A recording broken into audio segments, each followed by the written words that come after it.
AP assembly సమావేశాల్ని live ద్వారా చూద్దాం. Senior శాసనసభ్యులు మీరు దానికి రెస్ట్రిక్ట్ అవ్వాలి. అధ్యక్ష, తెలంగాణ ఆంధ్రప్రదేశ్ రాష్ట్రం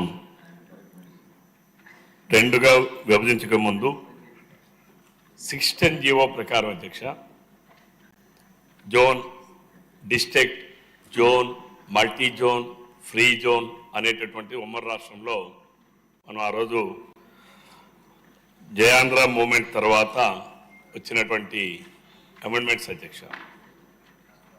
అయితే అప్పుడు మనం వీటిని బట్టి ట్రిబ్యునల్స్ను కూడా ఏర్పాటు చేసుకున్నాం అధ్యక్ష. ఇప్పుడు మరి ఆ ట్రిబ్యునల్స్ అయితే లేవు.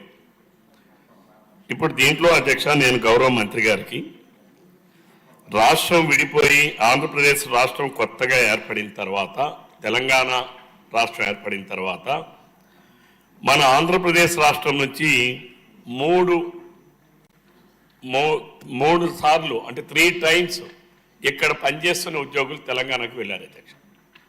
అందులో అధ్యక్ష 7 ముంపు మండలాలు మనకి ఏదైతే ఆ రోజు పోలవరం ప్రాజెక్టు నిర్మాణానికి ముంపు మండలాలు ఉన్న 7 మండలాలు ఉన్నాయో తెలంగాణలో ఉన్నటువంటి మండలాల్ని మన ఆంధ్రప్రదేశ్ రాష్ట్రంలో కలిపిన తర్వాత అధ్యక్ష ఇక్కడ ఈ మండలాలు ఆంధ్రప్రదేశ్ రాష్ట్రానికి వచ్చాక మేము తెలంగాణకి వెళ్ళిపోతామని ఆప్ట్ చేసుకున్నటువంటి వాళ్ళని జీవో నెంబర్ 130 ద్వారా 1520 మందిని పంపించారు అధ్యక్ష. అలాగే రెండవసారి క్లాస్ 3 అండ్ క్లాస్ 4 అధ్యక్ష వాళ్ళను కూడా 725 మందిని పంపించారు అధ్యక్ష.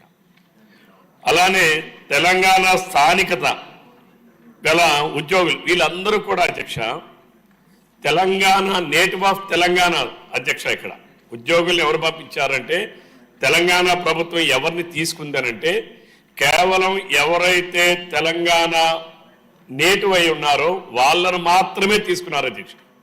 అలాగే ఈ 122 కూడా ఈ 1412 జీవో ద్వారా 122 మందిని నాన్ గెస్టెడ్ ఎంప్లాయీస్ని కూడా తెలంగాణ స్థానికులు అయినటువంటి నేటివ్ ఆఫ్ తెలంగాణ వాళ్ళు మాత్రమే తీసుకున్నారు అధ్యక్ష. అయితే ఇప్పుడు గత 10 సంవత్సరాల నుంచి అధ్యక్ష చాలామంది తెలంగాణలో ఉన్నటువంటి వాళ్ళు 16 జీవో ప్రకారం ఎలిజిబిలిటీ మన ఆంధ్రప్రదేశ్ రాష్ట్రానికి ఎలిజిబిలిటీ లేనటువంటి వాళ్ళు మన ఆంధ్రప్రదేశ్ రాష్ట్రానికి నేటివ్ ఆఫ్ ఆంధ్రప్రదేశ్ రాష్ట్రం అయినటువంటి వాళ్ళు చాలామంది అభ్యర్థులు మన ప్రభుత్వానికి తెలంగాణ ప్రభుత్వానికి చేసుకుంటున్నారు అధ్యక్ష. అయితే తెలంగాణ ప్రభుత్వానికి నుంచి మన రాష్ట్రానికి రావడానికి అధ్యక్ష 1368 మంది వాళ్ళు అక్కడ ఆప్షన్స్ ఇచ్చారు అధ్యక్ష.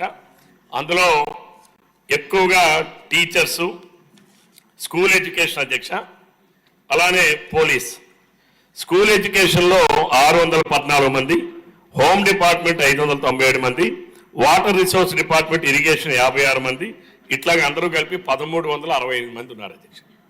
అయితే సబ్సిక్వెంట్లీ కొందరు మళ్ళీ విత్డ్రా చేసుకున్నారు అధ్యక్ష. ఇది నేను చెప్తున్నది 2022 నాటికి ఉన్నటువంటి డేటా అధ్యక్ష. ఇప్పుడు 2024 ఎండింగ్లో ఉన్నారు అధ్యక్ష. 2022లో వాళ్ళ ఆప్షన్స్ ఇచ్చిన తర్వాత మరికొందరు సబ్సిక్వెంట్లీ ఇందులో ఈ 1365 మందిలో పోలీస్ కానీ అట్లానే ఇతర డిపార్ట్మెంట్ వాళ్ళు కానీ ఒక 400 వరకు వాళ్ళ ఆప్షన్స్ విత్డ్రా చేసుకున్నారు అధ్యక్ష. అంటే తెలంగాణ నుంచి మన ఆంధ్ర ప్రాంతానికి సంబంధించినటువంటి ఉద్యోగస్తులు మ్యాక్సిమం ఒక 1000 వరకు రావడానికి అవకాశం ఉంది అధ్యక్ష.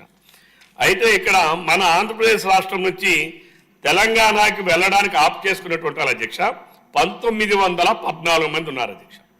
ఇందులో తెలంగాణ నేటివ్ ఆఫ్ తెలంగాణ 702 మంది అధ్యక్ష, స్పౌస్ కేసెస్ 296 అధ్యక్ష, నేటివ్ ఆఫ్ ఆంధ్ర అంటే నాన్ నేటివ్ ఆఫ్ తెలంగాణ వాళ్ళు 1211 మంది అధ్యక్ష. అంటే ఇక్కడ నేను గౌరవ మంత్రి గారి దృష్టికి తీసుకుని వెళ్ళేది ఏంటంటే ఈ స్టాటిస్టిక్స్ ద్వారా ఎవరైతే నాన్ నేటివ్ ఆఫ్ తెలంగాణ ఈ 1211 మంది అప్లై చేసుకున్నారో వీళ్ళని తీసుకోవడానికి తెలంగాణ ప్రభుత్వం సిద్ధంగా లేదు అధ్యక్ష. బికాజ్ వాళ్ళు తెలంగాణ రాష్ట్రం వాళ్ళు కారు కాబట్టి మేము తీసుకోవడానికి సిద్ధంగా లేరు అధ్యక్ష. నేను గౌరవ మంత్రి గారికి నా రిక్వెస్ట్ అంటే ఎందుకంటే నా నియోజకవర్గంలో ఉన్న వాళ్ళు 45 మంది ఉపాధ్యాయులు కావచ్చు, పోలీస్ డిపార్ట్మెంట్ కావచ్చు, ఒక నా నియోజకవర్గంలోనే 45 మంది వరకు ఉన్నారు అధ్యక్ష. ఈ 1000 మందిలో కూడా అధ్యక్ష ఉత్తరాంధ్ర ప్రాంతానికి సంబంధించిన వాళ్ళే మోర్ దాన్ 60% ఉన్నారు అధ్యక్ష. ఎందుకు ఉత్తరాంధ్ర ప్రాంతం వాళ్ళు ఈ ప్రాంతానికి రావాలనుకుంటున్నారు అధ్యక్ష?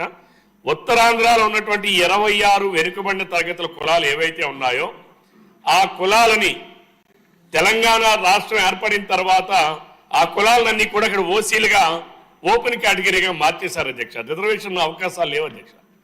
దానివల్ల వాళ్ళందరూ రిజర్వేషన్లు కోల్పోతున్నాం ఇక్కడ అనేటటువంటిది, మా పిల్లలకి భవిష్యత్తు లేకుండా ఉంటున్నాం అనేటువంటి పరిస్థితులు అధ్యక్ష.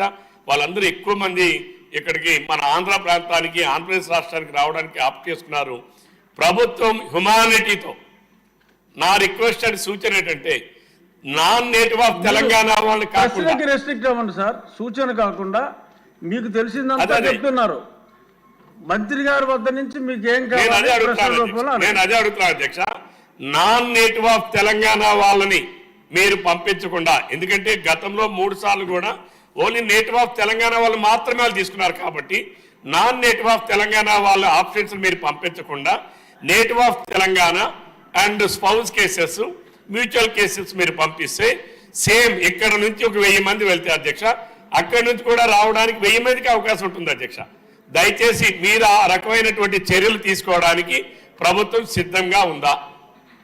This is my straight question అధ్యక్ష. మంత్రి గారు. అధ్యక్ష, సభ్యుడు వ్యక్తం చేసినటువంటి ఆవేదన అర్థమైంది అధ్యక్ష. ఆ ఉద్యోగులు ఇటు రావాలనుకున్న వాళ్ళు ఇటు నుంచి అటు పోవాలనుకున్నటువంటి వాళ్ళ సమస్య అని. కాకపోతే సభ్యులు కేవలం ఉత్తరాంధ్రలో ఆందోళన వ్యక్తం చేస్తున్న సభ్యుల గురించి ఆలోచిస్తారు. ప్రభుత్వం విస్తృతంగా తమకు వచ్చినటువంటి అభ్యర్థనలు అన్నింటినీ కూడా పరిష్కారం చేసే దిశగానే ప్రభుత్వ ఆలోచనలు ఉన్నాయి అధ్యక్ష. కేవలం ఆ నాన్ నేటివ్ తెలంగాణ వాళ్ళని మాత్రమే పంపిస్తే నాన్ నేటివ్ వెళ్ళాలనుకున్నటువంటి వాళ్ళు కూడా ఇబ్బందుల్లో పడేటువంటి పరిస్థితి ఉంటుంది.